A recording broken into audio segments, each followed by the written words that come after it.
지난주에는 같은 본문을 가지고 이제 그리스도의 몸이란 제목으로 말씀을 잠깐 나눴고요. 오늘은 이 몸이, 교회는 몸인데 이 몸은 어떻게 성장하는가, 어떻게 자라게 되는가, 그 원리를, 무조건 커지는 게 성장을 말하는 건 아니죠. 중요한 건 건강입니다. 건강. 그 관점에서 오늘 말씀을 살펴보려고 합니다.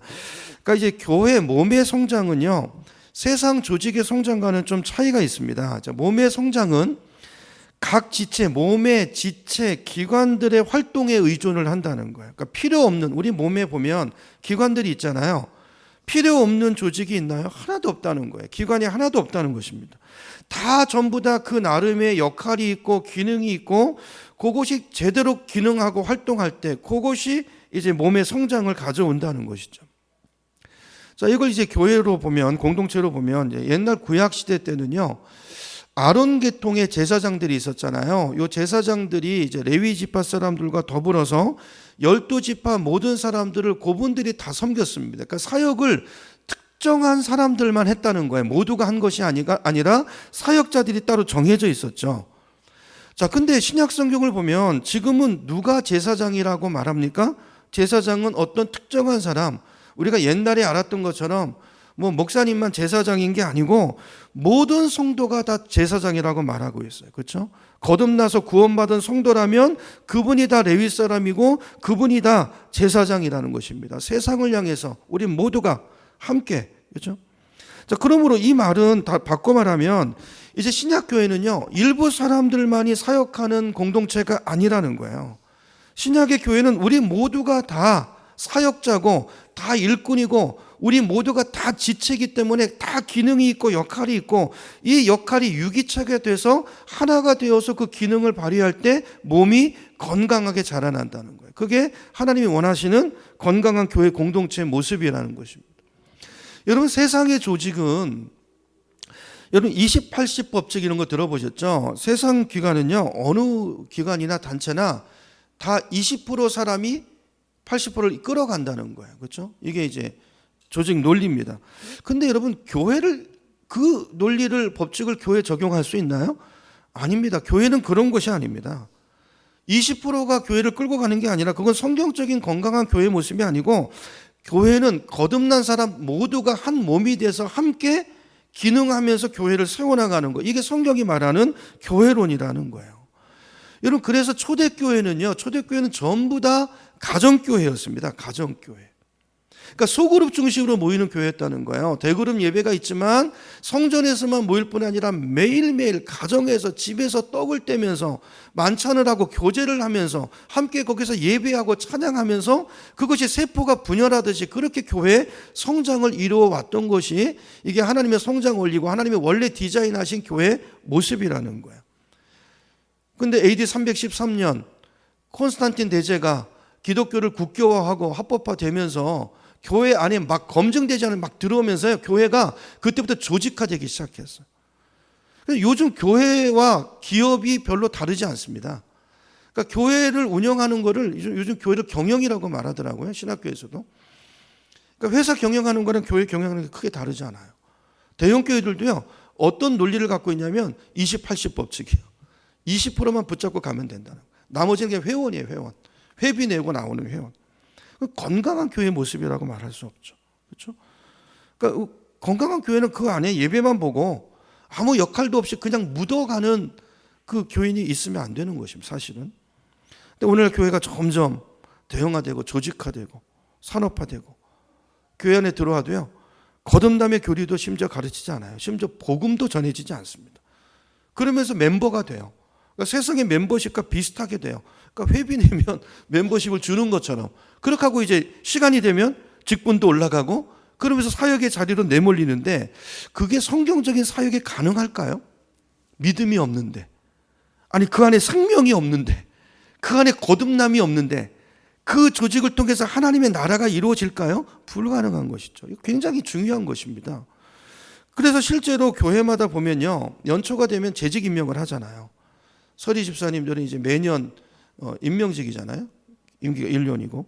근데 많은 재직들이 임명이 되는데 실제로 교회마다 일하는 사람은 몇 되지 않습니다. 교회마다 다 일꾼이 부족해요. 작은 교회는 작은 교회대로 부족하고 큰 교회는 큰 교회대로 일꾼이 없대요. 자, 그렇기 때문에 우리가 이제 생각해야 될 거 있어요. 여러분 제 말을 좀 잘 새겨서 들으시면 좋겠어요. 정말 거듭나서 하나님의 생명이 그 안에 자리하고 있는 사람은요, 교회를 출석만 하고 다닐 수 없어요. 불가능합니다. 반드시 뭐라도 하게 돼 있어요. 왜냐하면 지체기 때문에 그래요. 지체기 때문에. 몸에 붙여진 지체기 때문에 내가 역할이 있음을 알고 그리스도와 또 연결이 돼 있기 때문에, 그죠? 성령의 인도를 따라서 또 은사가 없는 사람이 없잖아요. 은사를 주시는 이유는 뭡니까? 몸을 위해서 주신다고 분명히 말씀하잖아요. 그래서 그 안에 생명이 있고 거듭남이 있는데 예배만 보고 기능하지 않는 성도는 사실은 불가능하다는 것입니다. 불가능합니다. 반드시 뭐라도 하게 돼 있어요. 이런 큰 교회가 잘 되는 이유가 여러 가지 있죠.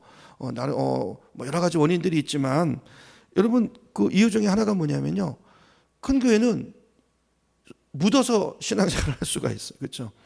구태여 몸이 되지 않아도, 구태여 내가 섬기고 헌신하고 시간을 내서 봉사하지 않아도 내가 필요한 것을 얻고 내 개인적인 유익을 얻을 수 있기 때문에 익명의 그리스도인이 돼서 숨어서 예배만 드리고 가는 성도들이, 교인들이 실제로 큰 교회 안에 많이 있습니다. 근데 여러분 그것은 엄밀하게 보면 신앙생활이 아니죠. 여러분 우리가 교회를 사랑하는 것은 그것이 교회가 주님의 몸이기 때문 아니에요. 그죠? 주님의 몸된 교회이기 때문에, 교회는 건물이 아니고 조직이 아니고 사람이잖아요. 그래서 그 영혼을 섬기고 그 영혼을 사랑하는 것이죠. 여러분 그래 각 지체로 부름받은 성도는 몸의 성장을 위해서 필요한 것을 공급하기 위해서 사용하시는 하나님의 대행자들입니다. 그래서 하나님께서 교회마다 일꾼들을, 사람들을 불러 모으시는데요, 거기에는 이유가 있어요. 꼭 필요한 사람들을 하나님이 모으시는 것입니다. 자, 그러므로 우리가 이제 생각을 가져야 될 게 뭐냐면, 나를 우리 교회로 불러주셨을 때는 반드시 나를 통해서 하실 일이 있다는 걸 여러분 기억하셔야 돼요. 그렇죠? 우리 몸 중에 필요 없는 기관이 없는 것처럼 우리 교우들 중에 한 분도 역할이 없고 은사가 없고 필요가 없는 분 아무도 존재하지 않는다는 것입니다. 나를 통해서 반드시 하나님이 하실 일이 있다는 걸 기억하시고요, 중요한 건 그걸 발견하시는 거예요. 이건 나이와도 상관이 없습니다. 지식과도 상관이 없습니다. 하나님은 모든 분에게 은사를 주시고 그 기능을 통해서 몸이 자라게 하도록 지체로 우리를 불러주셨다는 걸 기억하고 그걸 발견하시고, 그리고 점점 그 은사가 자라서 그 몫을, 역할을 감당하는, 지체의 사명을 감당하는 우리 모두가 되기를 간절히 소망합니다. 자, 그래서 교회 성장은 개인의 성장과 같이 가는 거예요. 같이 가야 돼요. 그래서 우리 주변을 늘 돌아보고 살피는 우리가 됐으면 좋겠어요. 자, 그러면 우리가 다 이제 은사가 있고 또 역할이 있고, 그래서 우리가 다 사역을 해야 되는데, 그런 우리가 어떤 전제와 어떤 원칙 속에서 우리가 사역을 감당해야 되는가 몇 가지로 좀 살펴보고 이제 기도하기를 원하는데요. 첫째는 서로 섬기는 분위기입니다. 오전에도 말씀드렸지만 섬기는 분위기예요. 여러분 조폭들 세계를 보면 자기 나와발이라는 게 있습니다. 그렇죠? 그래서 거기 절대 못 들어가죠. 그래서 종로 지역에 동대문파가 들어오면 전쟁이 싸움이 벌어져요. 야, 니네 동대문파가 왜 우리 나와발에 들어와? 그죠? 이게 이제 조폭들인데, 근데 은연중에 우리 이 속성 속에 그런 성향들이 있어요. 그래서 교회들도 이 텃세 같은 거 있잖아요. 텃세 같은. 근데 교회는 그러면 안 되는 것입니다. 그러니까 교회 사역은 내 영역, 너 영역이 없는 거예요. 어떤 영역 줄을 내가 딱 거놓고 여긴 내 나와바리야, 이게 아니고 교회는 그야말로 섬기는 곳인 줄로 믿으시기 바랍니다. 그렇죠? 섬기는 곳이에요. 그렇기 때문에 교회 모든 사역은 어떤 원칙하에서 이루어져야 되냐면요, 사랑과 하나됨의 원칙하에서 일어나야 돼요. 그러니까 가장 중요한 것은 사랑하면서 하나됨을 이루어가면서 무슨 일을 하는 게 중요한 거지, 그거 없이 무슨 일을 이루어지는 거, 이거 아무 의미 없는 것입니다. 교회 안에서 그걸로 몸의 성장이 이루어지지 않는다는 거예요. 자, 그래서 오늘 본문에도 보면 이렇게 말합니다. 사랑 안에서 진리를 말하고 그랬죠. 사랑 안에서 진리를 말하고. 15절로 가봅니다. 15절에 가보면 오직이라고 되어 있어요. 오직이라는 건 뭐예요? 이거 없으면 안 된다는 거. 이게 가장 중요하다는 거죠. 오직 사랑 안에서 참된 것을 하여, 참된 것을 한다는 것은 말이라는 말씀을 드렸죠. 지난주에 참된 말을 하라는 거, 말을. 오늘 오전에 봤던 본문과도 관련이 되죠. 갈라디아서 6장 말씀과도. 그죠? 사랑 안에서 진리를 말하는 거예요. 사랑 안에서 그 사람이 어떤 실수를 바로 잡아주라는 거예요. 자, 이런 과정들을 통해서 개개인의 성장이 일어나고 이 관계 속에서 몸의 공동체의 성장이 함께 일어나는 거예요. 이게 교회가 성장하는 원리고 방법이라는 거예요. 그러니까 사랑 안에서 진리를 말하고 사랑 안에서 서로 덕을 세우고, 자, 이때 성장이 일어나는데 이게 사실은 쉬운 일이 아니에요. 우리 본성과도 대치되고 이거 참 어려워요. 그렇지만 이거에 힘써야 되고 이 일을 해 나가야 되는 거죠. 자, 1절로 가보겠습니다. 에베소서 4장 1절로 가보면요. 4장 1절을 보세요. 제가 읽겠습니다. 그러므로 주 안에서 갇힌 내가 너희를 권하노니 너희가 부르심을 입은 부름에 합당하게 행하여. 자, 여기서 중요한 단어가 뭘까요? 합당하게라는 단어. 합당하게.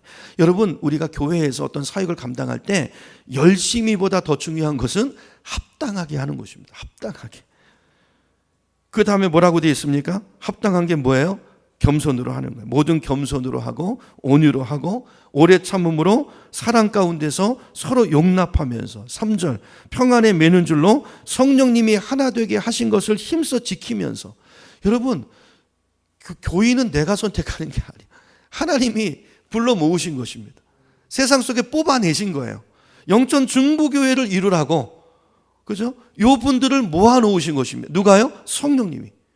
성령님이 모아놓으신 것을 우리는 어떻게 해야 돼요? 힘써 지켜야 돼요. 힘써 내 마음에 안 든다고 이렇게 배척하는 것이 아니라 서로 용납하면서 겸손과 온유와 오래 참음과 힘써 지키면서, 그러면서 열심히 해야 된다는 거예요. 그렇죠? 전제가 또 중요합니다. 열심히가 중요한 게 아니라 어떤 열심이냐가 중요한 것이죠. 합당하게라는 단어에 동그라미를 치시고, 저와 여러분의 삶이 하나님 보시기에 합당한 그런 일꾼, 합당한 마음, 합당한 자세를 가지고 사역하고 섬기는 우리가 되기를 축복합니다. 직장에서는요, 이런 게 별로 안 중요할 수도 있어요. 그냥 내가 맡은 영역을 최고의 기록으로 내가 해내면 그게 고가가 됩니다. 그거 잘하면, 내 역할 잘하면 잘하는 거라고 할 수 있지만 몸은 그렇지 않아요. 서로 연결되어 있어요. 몸은요, 나만 잘한다고 되는 게 아니에요. 내 옆에 있는 분이, 저분이 지금 잘하고 있는지, 혹시 내가 저분에게 가서 뭔가 좀 도와줄 거는 없는지, 내가 저분을 위해서 뭔가 해줄 수 있는 건 없는지, 그죠? 이 사랑이라는 관계 속에서, 하나님의 관계 속에서 이걸 염두에 두고서, 그죠? 좌우를 돌아보면서 어떤 일을 감당할 수 있어야 된다는 거예요. 그러므로 우리가 교회 안에서 신앙생활 할 때 직분을 받잖아요. 재직이 되고 또 뭐 권사가 되고 또 장로가 되고, 이렇게 지도자가 된다는 건 뭐냐면 그 사람이 어떤 탤런트, 어떤 재능을 가졌느냐보다 더 중요한 것은 함께 일하는 능력을 갖추는 거예요. 함께 돌보는 능력을 갖추는 거예요. 그렇죠? 뒤떨어지는 분들을 살피고 그분에게 필요한 것이 뭔가를 좀 돌아보고, 그래서 함께 일으켜주고, 그래서 같이 몸을 이루어서 갈 수 있도록 이렇게 돌아보는 능력, 요 능력을 갖추는 것이 굉장히 중요한 것을 믿으시기 바랍니다. 말하자면요, 두루 살피는 능력이에요. 하나님이 두루 우리를 살피시는 것처럼, 부모가 자녀를 살피는 것처럼 우리들도 교회를, 지체를, 몸을 살필 수 있어야 된다는 거죠. 보면서 저분이 오늘 좀 힘드신가 보다. 그렇죠? 그럼 좀 물어도 보고 어떤 어려움이 있는지. 그러면 그 짐이 무거운 짐이면 어떻게 해요? 그 짐을 나눠 져주고, 뭔가 내가 좀 져줄 것이 없을까? 그렇죠? 뭔가 이분을 위해서 같이 좀 도움을 줄 수 있는 것이 없을까?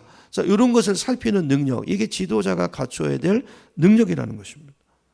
오늘 에베소서가 그걸 이야기하는 거예요. 사랑 안에서 진리를 말하고 사랑 안에서 서로 덕을 세울 수 있도록 그런 영향력을 끼치는 것이 바로 지도자의 역할이라는 것이죠.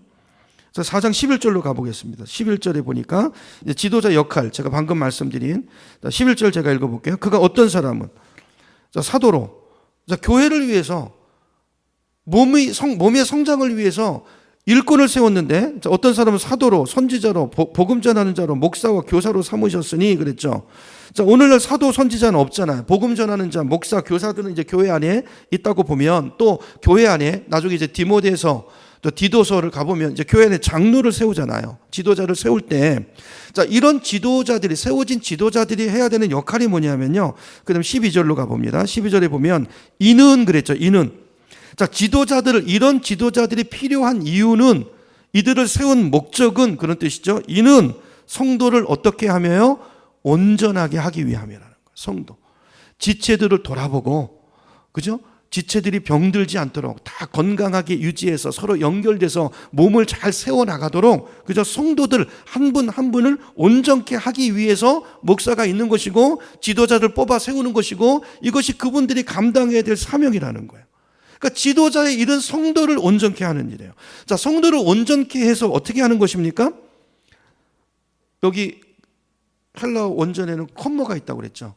그러니까 지도자가 성도도 온전케 하고 그 뒤에 나온 봉사의 일도 하고 그리스도의 몸도 세우고 이걸 다 하는 게 아니고, 지도자의 역할은 이거라는, 성도를 온전케 하는 거예요. 온전케 해서 그 온전해진 성도들을 통해서 함께 같이, 아까 같이라고 그랬죠. 함께 같이 봉사의 일을 해서 함께 몸이 세워지도록 하는 것, 이게 지도자의 역할이라는 거죠. 그렇죠? 여러분, 이 사명을 우리가 잘 감당하는 우리 교회가 됐으면 좋겠습니다. 여기 계시는 분들은 아마 대부분이 다 지도자들이시죠. 주일학교에서 또 각 부서에서 또 가정에서 다 지도자들이신데, 우리에게 주어진 역할이 뭐라고요? 온전케 하는 거라는 것입니다. 그리고 이 일을 감당할 수 있도록 하나님께서 우리에게 또 은사를 주세요. 은사. 자, 우리가 하나님의 일을 하는 것은 하나님이 주신 성령의 영적인 은사를 가지고 하는 것이지 내 힘으로 하는 거 아닙니다. 그렇죠? 그래서 우리가 은사가 뭔가를 잘 살펴봐야 되고요. 나는 어떤 은사를 받았는가? 그 은사를 가지고 섬기시고 그 은사로 교회를 세우는 일을 감당해야 된다는 거예요. 자, 성경에 보면 이제 은사와 관련해서 이제 말씀하시는 성경 구절이 이제 성경에 세 군데 있죠. 로마서 12장이 있고 고린도전서 12장, 베드로전서 4장 뭐 이런 데가 있는데요. 자, 공통점은 뭐냐면요. 은사를 말할 때 항상 몸이라는 걸 전제로 말하고 있다는 거예요. 자, 각자에게 은사를 주시는 이유는 자랑하라고 주시는 게 아니라 내 유익이 아니라 몸을 위해서라는 거예요. 몸을 세우기 위해서 하나님이 은사를 주신 거라는 거죠. 성경 몇 군데 펴놓고 이제 보고 한번 찾아보고 정리하겠습니다. 고린도전서로 가보죠. 고린도전서 12장으로 가서 고린도전서 12장 한번 펴놓고 이제 좀 보죠. 12장 11절로 가보겠습니다. 11절에 가보면 이제 은사의 목적을 말하는데요. 12장 11절. 자, 이 모든 일은 같은 한 성령이 행하사 그 뜻대로 각 사람에게 나눠주시느니라 그랬죠. 그러니까 성도가 우리 은사 못 받은 사람 없다라는 얘기예요. 다 은사를 나눠서 주셨다라는 것입니다. 자, 그런데 다 주셨는데 그 은사는 똑같지 않아요. 다 다르대요.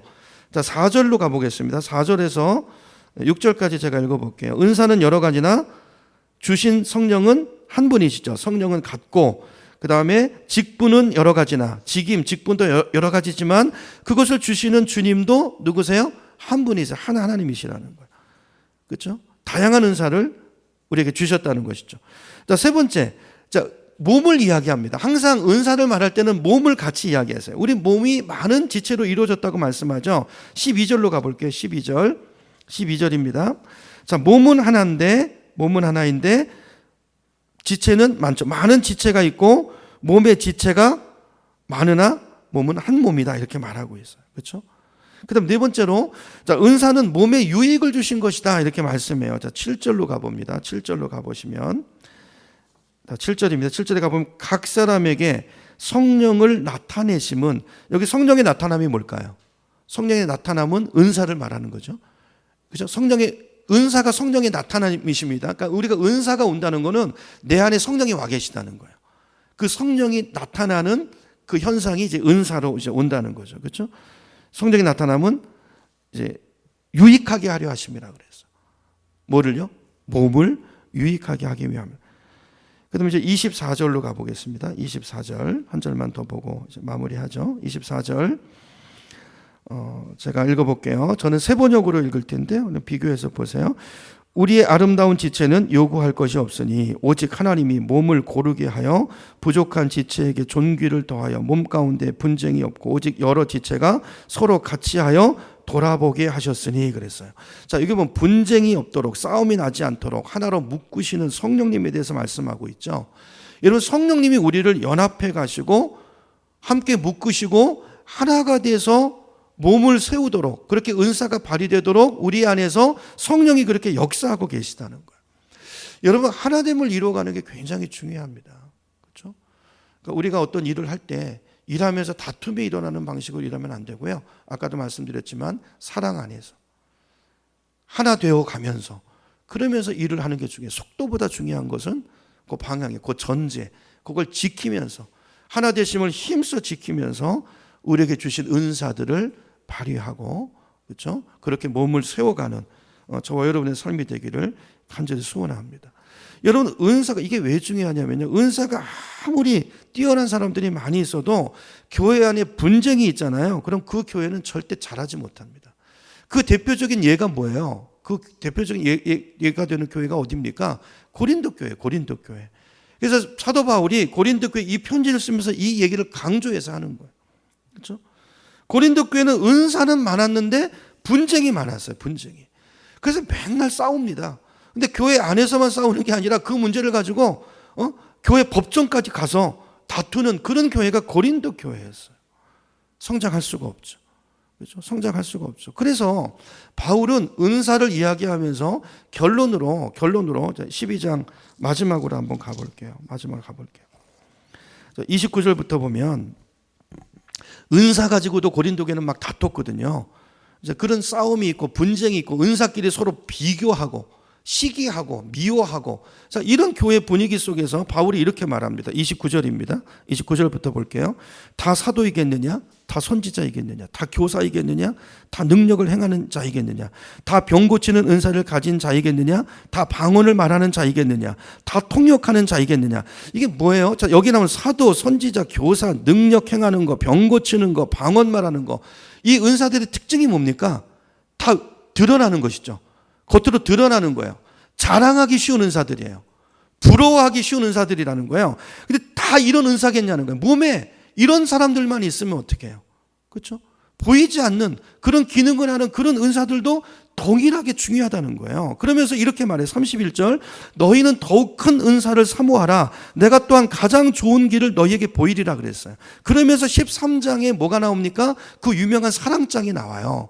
그러니까 가장 중요한 것은 뭐라는 거예요? 사랑이라는 거예요. 사랑. 어제도 말씀했지만 사랑이 없으면 이 모든 은사 발휘함 아무것도 아니라는 거예요. 왜요? 그 은사를 주신 것은 교회를 자라게 하기 위하고 교회 몸을 위해서 준 것인데, 그렇게 분쟁을 하고 자랑을 하고 하면 몸이 자라요, 안 자라요? 안 자라죠. 병들죠. 하나님 책망이 있을 거예요. 아무것도 아니라는 것이죠. 그것은 아무것도 아니라는 거예요. 여러분, 사랑인데요, 어떤 분은 이 말씀을 해석할 때 사랑이 가장 큰 은사다 이렇게 해석하는 분도 있지만, 저는 그거보다는 크고 작은 은사가 있는 게 아니라 사랑으로 내가 그 은사, 나에게 주신 은사를 사랑으로 작게 보이는 걸지라도 그 일을 있는 자리에서 감당하면 그것이 가장 좋은 길이 된다는 거예요. 하나님이 받으시고 하나님이 칭찬하시는 그게 가장 큰 은사가 된다는 거예요. 누가 보실 때요? 하나님이 보실 때. 하나님 보실 때. 왜냐하면 그 기능은 그 사람만 감당할 수 있는 기능이거든요. 부러워하고 비교하는 것이 아니라 나에게 주신 그 기능, 이 기능이 없으면 안 돼요. 믿으시기 바랍니다. 우리 중에 필요 없는 지체가 한 분도 안 계세요. 한 분도 안 계세요. 다 인간의 그 욕심과 탐욕의 눈으로 세상적인 가치로 그렇게 우리가 누구를 폄하하고 판단하고 이러는 것이지, 그거 하나님 보시기에 아주 악한 것입니다. 악한 것입니다. 그렇죠? 각 지체를 다 소중하게 여기고, 다 눈이면 발은 어떻게 걷겠어요? 그렇죠? 어떻게 필요 없다고 하겠습니까? 자기 관점으로 보는 게 아니라 더 큰 은사를 사모하라. 가장 좋은 길을 너에게 보이리라. 가장 좋은 길이 뭘까요? 사랑으로 나에게 주신 은사를 나 있는 곳에서 믿음으로 감당하는 것. 우리 한 분 한 분이 이렇게 우리 자리에 서 있으면 우리 교회는 건강한 교회로, 그렇죠? 아름다운 주님의 몸을 이루어서 하나님을 영화롭게 하는 생명의 공동체가 될 것입니다. 중요한 것은 한 사람 한 사람의 또 거듭남이에요. 거듭남. 돌아보셔야 돼요. 돌아보셔야 되고, 자, 우리가 다 살아서 생명이 있는 공동체로 지체됨을 확인하고 서로 연결돼서 사랑하고 축복하고 격려하면서 이렇게 아름다운 몸을 이루어가는 우리 모두가 되기를 예수님의 이름으로 축원합니다.